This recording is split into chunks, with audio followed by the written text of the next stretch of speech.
தமிழ்நாட்டின் 17வது சட்டப்பேரவை கூடியிருக்கிறது. அந்த காட்சிகளை நாம் பார்த்து வருகிறோம். புதிய எம்எல்ஏக்களுக்கு இன்று பதவி பிரமாணம் செய்து வைக்கப்படுகிறது. 17வது சட்டப்பேரவை கூட்டத்தொடர் இன்னும் சற்று நேரத்தில் தொடங்க இருக்கிறது. இந்நிலையில் புதிய எம்எல்ஏக்களுக்கு இன்று பதவி பிரமாணம் செய்து வைக்கப்படுகிறது. புதிய எம்எல்ஏக்கள் அனைவரும் ஒவ்வொருவராக சட்டப்பேரவை வளாகத்திற்கு வரக்கூடிய காட்சிகளையும் நாம் பார்த்து வருகிறோம். 2026 சட்டமன்ற தேர்தல் ஏப்ரல் 23ஆம் தேதி வாக்குப்பதிவு முடிவடைந்து மே 4ஆம் தேதி வாக்கு எண்ணிக்கை நடைபெற்றது. இந்நிலையில் நேற்று முதலமைச்சராக விஜய் பதவியேற்றுக் கொண்ட நிலையில் இன்று 17வது சட்டப்பேரவை கூட்டத்தொடர் கூடுகிறது. இன்னும் சற்று நேரத்தில் 17வது சட்டப்பேரவை கூட்டத்தொடர் கூட இருக்கக்கூடிய நிலையில் புதிய எம்எல்ஏக்கள் இன்று பதவி பிரமாணம் செய்யப்படுகிறது. புதிய எம்எல்ஏக்களுக்கு இன்று பதவி பிரமாணம் செய்து வைக்கப்படுகிறது. தற்காலிக சபாநாயகர் புதிய எம்எல்ஏக்களுக்கு பதவி பிரமாணம் செய்து வைத்தார். இந்நிலையில் தற்போது திமுக எம்எல்ஏக்கள் சட்டப்பேரவைக்குள் வரும் காட்சிகளை நாம் பார்த்து வருகிறோம். திமுகவை சேர்ந்த எம்எல்ஏக்கள் உதயநிதி ஸ்டாலின், சேகர் பாபு, ஏவா வேலு, KN நேரு உள்ளிட்ட எம்எல்ஏக்கள் சட்டப்பேரவை வளாகத்திற்குள் நுழையக்கூடிய காட்சிகளை நாம் பார்த்து வருகிறோம். இது குறித்தான கூடுதல் தகவல்களை களத்தில் இருந்து நமது செய்தியாளர் நந்தினி வழங்கிட கேட்கலாம். நந்தினி, வணக்கம். இப்ப நீங்க சட்டப்பேரவை வளாகத்தில் இருக்கீங்க. 17வது சட்டப்பேரவை கூட்டத்தொடர் கூட இருக்கிறது. யாரெல்லாம் வந்திருக்கிறாங்க? உங்க விரிவான தகவல். அது மட்டும் இல்லாம எம்எல்ஏக்களுக்கு பதவி பிரமாணம் செய்ய வைக்கப்படுகிறது. களத்துல இருந்து உங்களுடைய கூடுதல் தகவல்களை வழங்கலாம்.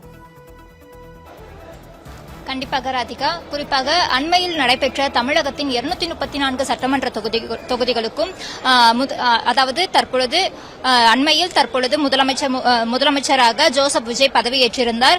அதனைத் தொடர்ந்து 9 அமைச்சர்களும் பதவியேற்றிருந்தனர். இந்த நிலையில் இன்று முதலாவதாக சட்டப்பேரவை இன்று கூடுகிறது. இதில் புதிதாக வெற்றி பெற்ற எம்எல்ஏக்கள் அனைவரும் தங்களது வெற்றி பெற்ற சான்றிதழை கையில் எடுத்து வந்து தற்பொழுது பதவியேற்க உள்ளார்கள். அதனைத் தொடர்ந்து உறுதிமொழியும் ஏற்க உள்ளார்கள். இந்த நிலையில் சட்டப்பேரவைக்கு எதிர்க்கட்சி தலைவராக உதயநிதி ஸ்டாலின், அதே போல துணைத் தலைவராக KN நேரு, அதே போல கொறடாவாக ஏவா வேலு உள்ளிட்ட சேகர் பாபு உள்ளிட்ட பலரும் வருகை புரிந்திருக்கிறார்கள். அதனைத் தொடர்ந்து தற்பொழுது எடப்பாடி பழனிசாமியும் சட்டப்பேரவைக்கு வருகை தந்துள்ளார்.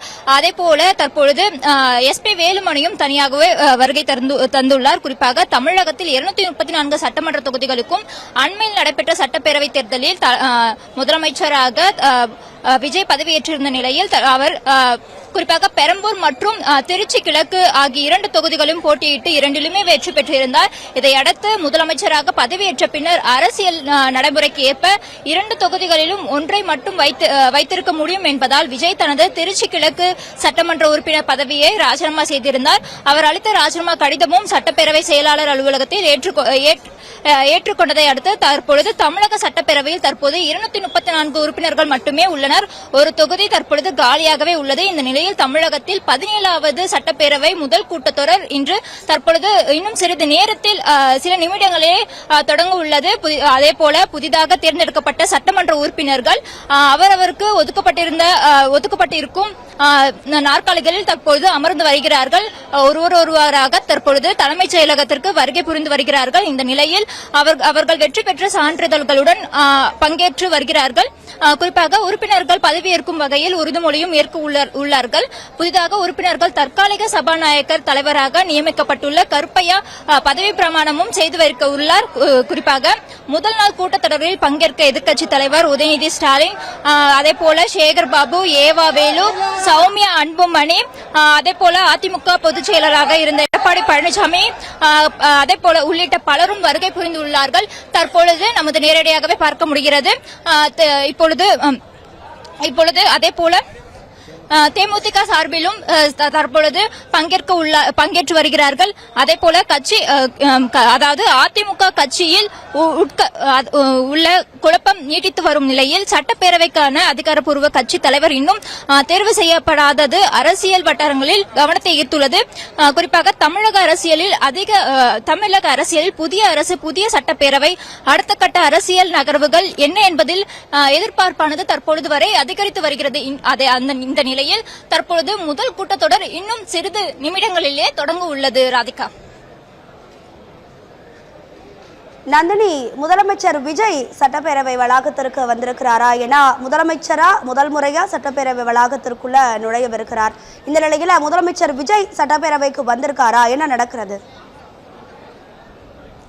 கண்டிப்பாக ராதிகா, குறிப்பாக சட்டப்பேரவை இன்று முதல் கூட்டம் 9:30 மணிக்கு தொடங்கும் என தெரிவிக்கப்பட்டிருந்த நிலையில் அவர் 1 மணி நேரத்திற்கு முன்பாகவே தலைமைச் செயலகத்திற்கு வருகை புரிந்துள்ளார். அதன் அடிப்படையில் சரியாக 9:30 மணிக்கு தற்பொழுது முதல் கூட்டத்தொடரானது தொடங்க உள்ளது. ராதிகா, நந்தினி, இப்ப நீங்க களத்துல இருக்கீங்க. புதிய இந்த முறை முதன்முறையாக நிறைய எம்எல்ஏக்கள் தாவேகா சார்பில் உள்ள நுழைகிறாங்க, பதவி பிரமாணம் ஏற்கிறாங்க, ரகசிய காப்பு பிரமாணம் ஏற்கிறாங்க. எல்லாமே புதிய எம்எல்ஏக்கள் இப்ப பதவி ஏற்கக்கூடிய நிலையில அடுத்தடுத்து அங்க என்ன நிகழலாம் நந்தினி? கண்டிப்பாக, அதாவது புதிய எம்எல்ஏக்கள் பலரும் முதல் முறையாக தமிழக சட்டப்பேரவைக்கு உள்ளே நுழைகிறார்கள். இவர்களுக்கு குறிப்பாக பல முன்னெச்சரிக்கை நடவடிக்கைகள் முன்பாகவே வழங்கப்பட்டுள்ளது. அதன்படி தற்பொழுது தனது செல்போன்களை உள்ளே எடுத்து செல்லக்கூடாது என்றும் அவர்களுக்கு அறிவுறுத்தலானது வழங்கப்பட்டுள்ளது. மேலும் இன்று பல விவாதங்கள் நடைபெறலாம் என்றும் எதிர்பார்க்கப்படுகிறது. ராதிகா, பேரவை அலுவல் பணிகள் எல்லாம் இருக்கும்ல, அது இன்னைக்கு நடக்குமா? இல்ல வெறும் பதவி பிரமாணம் மட்டும்தான் இன்னைக்கு எடுத்துப்பாங்களா எம்எல்ஏக்கள்? என்ன நிலவரம்? கண்டிப்பாக ராதிகா, இன்று பதவி பிரமாணம் மட்டுமே நடைபெறும் என்றும் அதனைத் தொடர்ந்து நாளை 9:30 மணிக்கு சபாநாயகர் அதே போல துணை சபாநாயகர் தேர்தலும் நடைபெற உள்ளது. இதனைத் தொடர்ந்து பெரும்பான்மை நிரூபிக்க வேண்டும் என்பதற்காக வாக்கெடுப்பு தேர்தலும் நாளை நடைபெற உள்ளது. ராதிகா, நிச்சயமாக நந்தினி, சட்டப்பேரவை வளாகத்திலிருந்து உங்களுடைய விரிவான தகவல்களுக்கு நன்றி.